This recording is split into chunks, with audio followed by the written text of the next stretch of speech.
प्रदेश की सुखविंदर सिंह ठाकुर सरकार ने राज्य में बेहतर शिक्षा, स्वास्थ्य और ग्रामीण अर्थव्यवस्था को मजबूत करने का दावा किया है।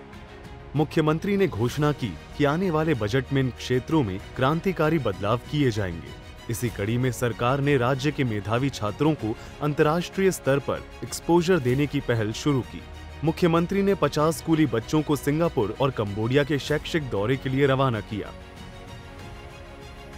सरकारी क्षेत्र के बच्चों को पहली बार हिमाचल प्रदेश के इतिहास में कंबोडिया और सिंगापुर भेजने का कार्यक्रम हमने शुरू किया है।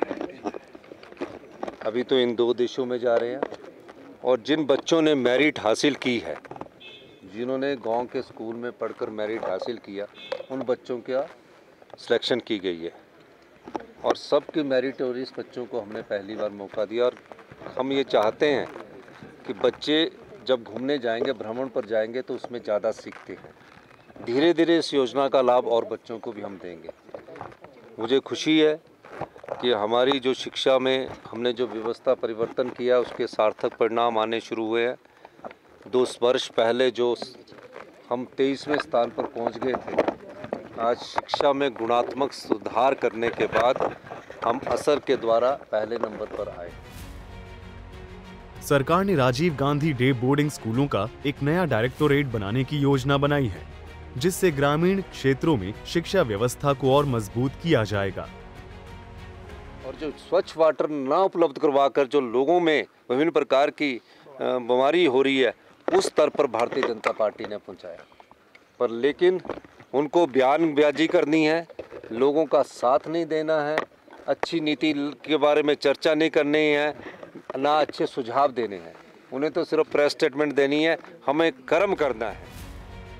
मुख्यमंत्री ने स्पष्ट किया कि बजट में स्वास्थ्य सेवाओं के विस्तार और ग्रामीण अर्थव्यवस्था को सुदृढ़ करने के लिए ठोस कदम उठाए जाएंगे। सरकार का लक्ष्य हिमाचल को 2032 तक एक समृद्ध राज्य बनाना है। और गीता में लिखा है कि कर्म करते जाइए और भगवान आपको फल की इच्छा नहीं रखते। हम कर्म करने में विश्वास करते हैं।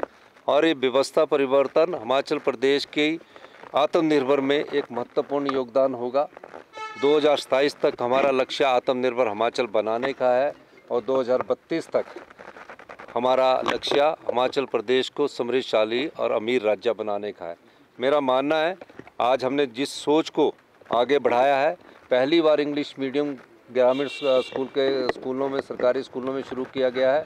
जिस सोच को हम आगे बढ़ाया है, वो किसी भी सरकार के लिए संभव नहीं होगा कि उस प्रकार की सोच से पीछे हटे, क्योंकि हम ऐसी नीतियां लेके आ रहे हैं जो उस क्षेत्र में एक बदलाव की नीति है और एक गुणात्मक की नीति है। इसलिए हम इस शिक्षा नीति में जो अभी 2 साल में बदलाव हुए, उसके कारण हम पहले स्थान पर पहुंचे और अब आने वाले समय में हम निश्चित तौर पर कह सकते हैं कि शिक्षा के ऐतिहासिक बदलावों से गुणात्मक शिक्षा में हम देश के नंबर 1 राज्य बने। सुखविंदर सरकार ने दिल्ली के केजरीवाल मॉडल से आगे बढ़कर शिक्षा में बड़े बदलावों का दावा किया है।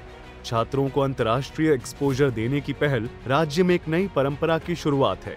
इसके साथ ही शिक्षा, स्वास्थ्य और ग्रामीण अर्थव्यवस्था को मजबूत करने के लिए सरकार का आगामी बजट कई बड़े बदलाव लेकर आएगा। सूर्या समाचार से ब्यूरो चीफ अरुण उनियाल की रिपोर्ट।